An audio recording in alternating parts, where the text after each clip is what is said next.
नमस्कार दोस्तों, आप देख रहे हैं सरकारी जॉब भर्ती और मैं हूं हेमंत साहू। दोस्तों, आज के जो टॉपिक देखने वाले हैं वहां छत्तीसगढ़ जो शिक्षक पात्रता भर्ती है यानी कि सीजी टेट और सीजी प्यून जो भर्ती है उसके लिए जो मैथमेटिक्स का क्लास है वह बहुत ही इंपॉर्टेंट क्लास है। ठीक है, आज की जो टॉपिक है उसमें हम लोग 5 क्वेश्चन देखेंगे जो कि बहुत ही इंपॉर्टेंट है और थोड़ा सा सरल तरीके से देखेंगे क्योंकि आपको जो है पेपर 1 और पेपर 2 के हिसाब से तैयारी करना है और साथ ही भृत्य का तैयारी करना है, तो फिर उस हिसाब से हम लोग जो है क्वेश्चन देखने वाले हैं। तो चैनल पर अगर आप नए हो तो चैनल को सब्सक्राइब कर देना, बेल आइकन को जरूर दबा देना। चलते हैं वीडियो की तरफ। यहाँ पर पहला क्वेश्चन देखते हैं।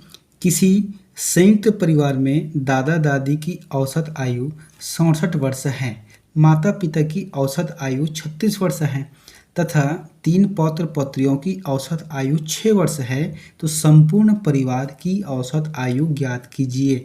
जब भी ऐसा प्रश्न आता है तो आपको क्या करना पड़ेगा, सबसे पहले समझते हैं। देखो, इस तरीके से जो क्वेश्चन हर एक एग्जाम में आते रहते हैं। ठीक है, जब भी किसी भी एग्जाम कंपटीशन एग्जाम में जाते हो बैठने के लिए तो फिर आयु संबंधित क्वेश्चन आते हैं। तो इसको हल कैसे करना है, मैंने पहले बताया था कि जो गणित का सब्जेक्ट रहता है उसमें जैसा बोल रहा है हम लोग वैसे ही हल करते हैं। ठीक है, जैसे कि यहाँ पर क्या है कि औसत आयु, तो औसत आयु कैसे गिनो करते हैं, उसको कैसे हल करते हैं कि पूरे संख्या को जोड़ दो और जोड़ने के बाद जो काउंटिंग संख्या है, जो नंबर ऑफ संख्या है, वो उसको जो है उस जो जोड़े हुए यानी कि योग संख्या से भाग देते हैं ताकि औसत निकल जाता है। अब यहाँ पर हमको करना क्या है, संयुक्त परिवार में दादा और दादी की औसत आयु 67 है। ठीक है, तो दादा और दादी यानी कि 2 सदस्य हैं, तो 2 सदस्य गुणित क्या है 67, क्योंकि हमको इसका वो निकालना है, औसत निकालना है। तो इसका आंसर क्या जाएगा, यहाँ पर आ जाएगा 14 134 आ जाएगा, है ना, ये आ गया। उसके बाद क्या बोल रहा है, माता पिता की औसत आयु, तो फिर माता और पिता कितना हुए, 2 जने हुए, उसकी औसत आयु 36 है, तो 2 गुणित 36 कर देते हैं यहाँ से। इसका क्या आ जाएगा 35 दूनी 70 और 2 72, है ना, यहाँ पर 72 आ गया। उसके बाद क्या बोल रहा है कि पौत्र पौत्रियों यानी कि 3 जने पौत्र पौत्री हैं जिसकी औसत आयु 6 है। ठीक है, तो यहाँ से हम लिखते 3 × 6। दोस्तों, मैं जो क्वेश्चन को बहुत ही आसानी तरीके से बता रहा हूँ आप लोगों को, अब आप लोगों को बहुत ही अच्छे से समझ भी आएगा। ठीक है, तो इसी तरीके से जो क्वेश्चन आते हैं, ऐसा नहीं कि ये भी क्वेश्चन आ जाएगा, लेकिन जो भी क्वेश्चन आएगा तो इसी तरीके से रिलेटेड वीडियो आएगा, रिलेटेड क्वेश्चन आएगा। यहाँ पर 6 × 18 आ जाएगा। ठीक, यहाँ से 18। अब हमको यहाँ से जोड़ना है इसको और इसको जोड़ना है, क्योंकि ये जो सदस्यों की संख्या है तो यहाँ पर कितना है 2 4 4 3 7 हो गया, 7 सदस्य हैं।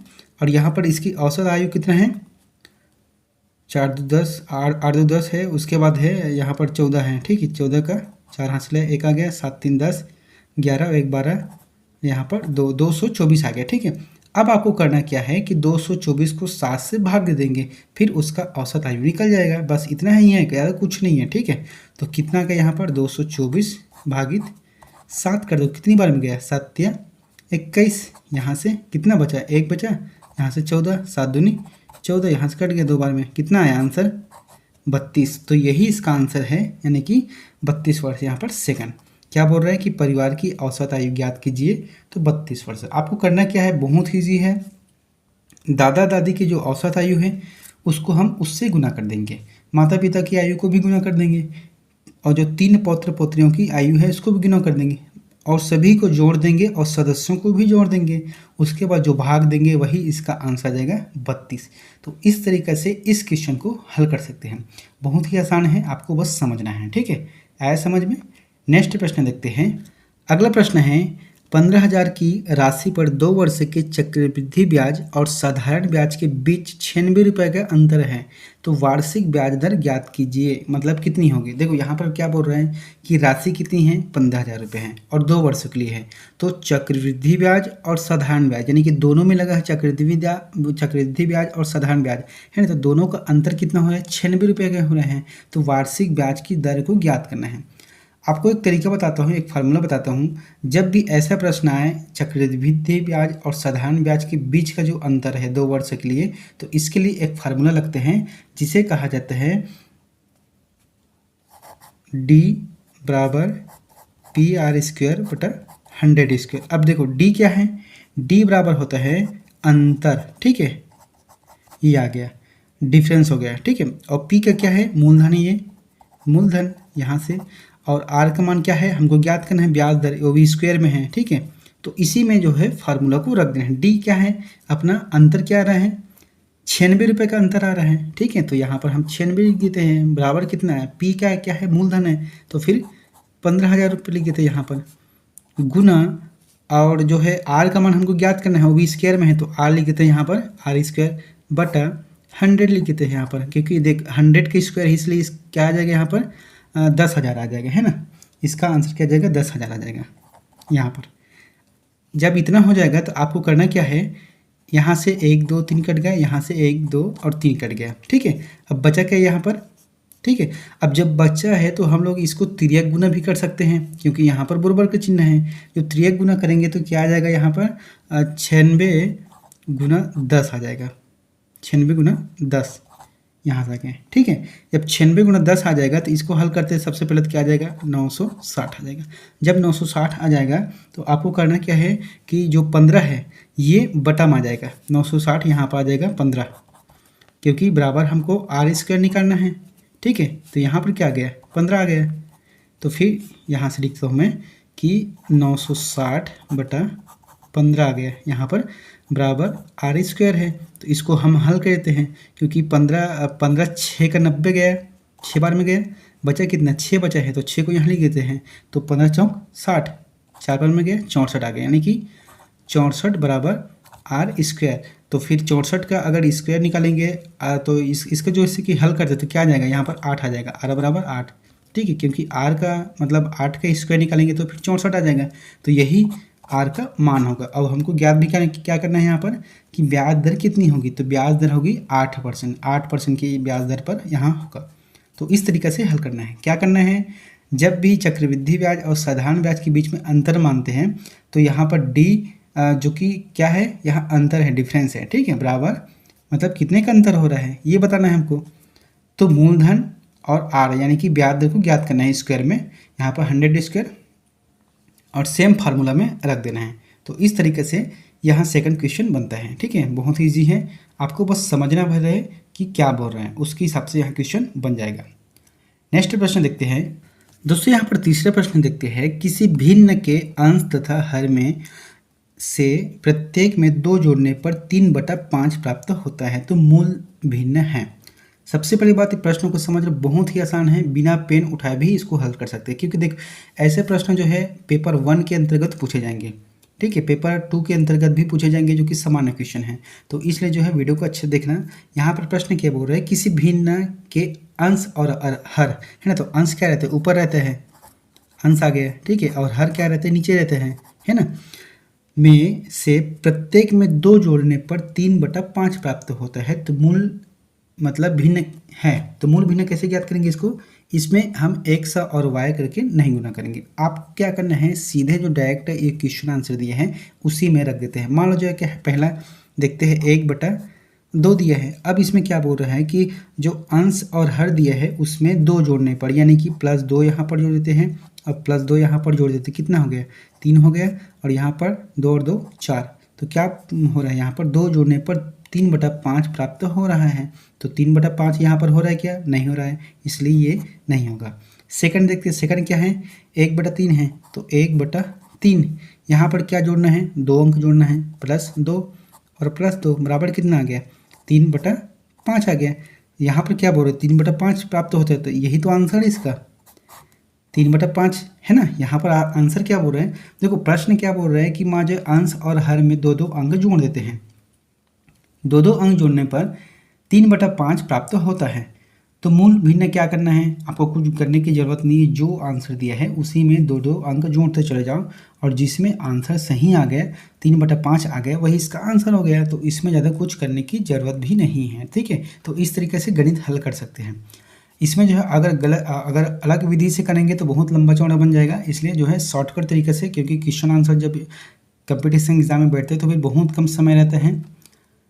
ठीक है, नेक्स्ट क्वेश्चन देखते हैं। यहाँ पर चौथा प्रश्न देखते हैं कि एक आयत की लंबाई तथा चौड़ाई का अनुपात 3:4 है। यदि आयत का परिणाम 140 सेंटीमीटर है तो आयत की लंबाई क्या होगी सेंटीमीटर में। तो इसको भी हल्के क्या करेंगे, बहुत ही आसान तरीका है। क्या बोल रहे हैं कि एक आयत की लंबाई और चौड़ाई, एक आयत बना लेते हैं। मान लो जाए ये आयत हो गया, ठीक है। यहाँ पर हम लिख लेते हैं, यहाँ पर ये क्या बोल रहे हैं कि लंबाई और चौड़ाई 3:4 है। मान लो ये लंबाई हो गया ये, और ये क्या हो गया, चौड़ाई हो गया। इसका मतलब ये भी लंबाई है 3 और ये भी चौड़ाई है 4 आ गए। अब क्या बोल रहा है कि यदि आयत का परिणाम है ना, तो परिणाम 140 सेंटीमीटर है। सॉरी, यहाँ पर जो है परिणाम नहीं है, परिनाप है, ठीक है। परिणाप इसको सुधार लेना, परिणाप है, क्योंकि ये थोड़ा सा गलत हो रहा है। अब देखो यहाँ पर आ गया 3:4 आ गया, ठीक है, लंबाई चौड़ाई। यदि आयत का परिमाप 140 सेंटीमीटर है तो परिमाप का फार्मूला क्या रहता है, परिमाप को हल क्या करते हैं। परिमाप मतलब होता है चारों भुजाओं का योग होता है। अगर यहाँ पर 4 भुजा है तो फिर इसका योग हो गया। अगर यहाँ पर त्रिभुज रहता है तो त्रिभुज का योग बोलते हैं ना। तो यहाँ पर क्या है, जब चतुर्भुज है तो इसको हम हल कर लेते हैं। तो पहले जैसे कि क्या बोल रहे हैं, जैसे कि रेशियो में 3:4 है तो 3:4 इसको हम पहले जोड़ लेते हैं। कितना आ गया, 7 आ गया। और ये भी है 3:4 तो इसको भी जोड़ते हैं, +7 कितना आ गया, 14 आ गया यहाँ पर, ठीक है। इसका मतलब है कि इसका जो परिमाप है वहाँ 14 है और यहाँ पर बोल कितना रहा है, परिमाप कितना है, 140 सेंटीमीटर है। यानी कि एक परिमाप का कितना आ गया, 10 सेंटीमीटर आ गया ना भाई। 114 यहाँ पर कितना आ रहा है, सभी को जोड़ेंगे तो 14 आ रहा है। और 14 का जो परिमाप है 140 सेंटीमीटर है, ये हो गया। तो एक का कितना आ गया, एक का 10 सेंटीमीटर हुआ। जब एक का 10 सेंटीमीटर हुआ तो यहाँ पर क्या बोल रहा है कि आयत की लंबाई सेंटीमीटर में होगी। तो लंबाई क्या है, हमने 3 लिया था, है ना, यहाँ पर 3 लिए थे हमने।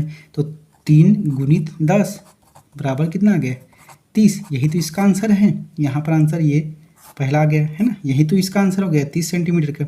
अगर यहाँ पर बोलते चौड़ाई क्या है, तो चौड़ाई कितना है, 40 है, सॉरी 4 है। यहाँ से हल कर देंगे, 10 बराबर कितना आ गया, 40। यही इसका आंसर हो जाएगा। लेकिन इसके आंसर के हिसाब से, प्रश्न के हिसाब से पहला आंसर सही हो जाएगा। तो इस तरीके से हम इसको भी हल करते हैं।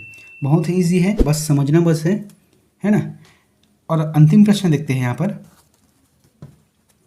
यहाँ पर क्या बोल रहा है कि 2 अंकों की संख्या के अंकों का योग 7 है। यदि अंकों को पलट दिया जाता है तो नई संख्या में 3 जोड़ने पर मूल संख्या की 4 गुनी हो जाती है। तो मूल संख्या क्या है। देखो इसमें जो है बहुत ईजी प्रश्न है।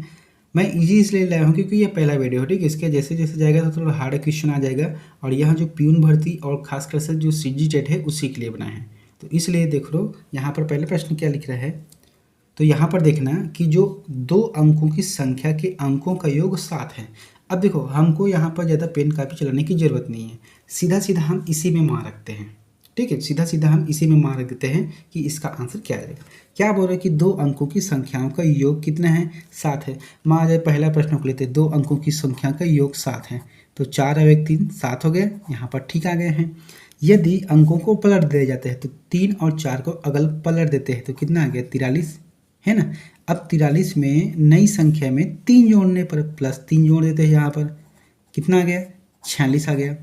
तो जो मूल संख्या की 4 गुनी हो जाती है। तो एक बात ये बताओ, यहाँ पर 34 मूल संख्या है तो इसकी 4 गुना 46 है क्या, नहीं। तो इसका आंसर ये नहीं होगा। अब दूसरे में देख लो कि 61 में, तो 61 को अगर जोड़ेंगे तो कितना आ जाएगा, 6 और 1 को 7 आ गया, यहाँ तक तो ठीक है। अब इसको पलट देते हैं, तो पलटेंगे तो क्या हो जाएगा, यहाँ पर 1 धन 6 आ जाएगा। जब 1 धन 6 आ जाएगा तो कितना आ गया, 7 आ गया। अब इसको जो है, सॉरी 1 धन 6 बराबर कितना आ गया, इसको हम 16 लिखेंगे, ठीक है, +3 है तो कितना आ गया, 19। ये भी आया, 61 का नहीं आ पाया तो ये क्या हो गया, नहीं आ पाएगा, है ना। उसके बाद है 25, तो 25 को 2 धन 5 बराबर कितना आ गया, 7 आ गया। लेकिन अंकों को पलटना है तो क्या आ गया, यहाँ पर 5 और 2 प्लस कितना आ गया, 3 बराबर कितना आ गया, 55। 55 भी 25 का 4 गुना नहीं है, तो ये भी नहीं है। अब बचा क्या, 4, मतलब चौथा, तो यही इसका आंसर हो जाएगा। अब इसको हल करके भी देख लेते हैं भाई। 6 और 1 कितना हो गया, 7, यहाँ तक ठीक है। अब संख्या को पलट दिया जाता है तो संख्या को, जैसे कि 16 है, इसे हम 6 और 1 लिख सकते हैं, प्लस इसमें 3 जोड़ने पर 3 जोड़ेंगे तो क्या आ जाएगा, 6 और 4। तो यही क्या है, 16 का 4 गुना है, क्योंकि 16 गुना 4 करने की कितना आ गया, 64, यही तो आंसर आ जाएगा ना। 16 का 4 गुना है, यानी कि मूल संख्या का 4 गुना है, तो 16 का 4 गुना क्या आ जाएगा, 16 आ जाएगा, 64 आ जाएगा, तो यही इसका आंसर हो जाएगा। तो इस तरीके से इसको हल करते हैं। तो दोस्तों आज का जो वीडियो है 5 क्वेश्चन कंप्लीट होता है। इसका वीडियो जो है सेकंड वीडियो नेक्स्ट पार्ट में आएगा, ठीक है, उसमें जो 5 क्वेश्चन भी देखेंगे, बहुत अच्छा प्रश्न रहेगा। तो फिर वीडियो अगर अच्छा लगा तो चैनल को सब्सक्राइब कर देना, बेल आइकन को जरूर दबा देना और वीडियो को लाइक जरूर कर देना। मिलते हैं नेक्स्ट वीडियो में नई जानकारी के साथ। Thank you.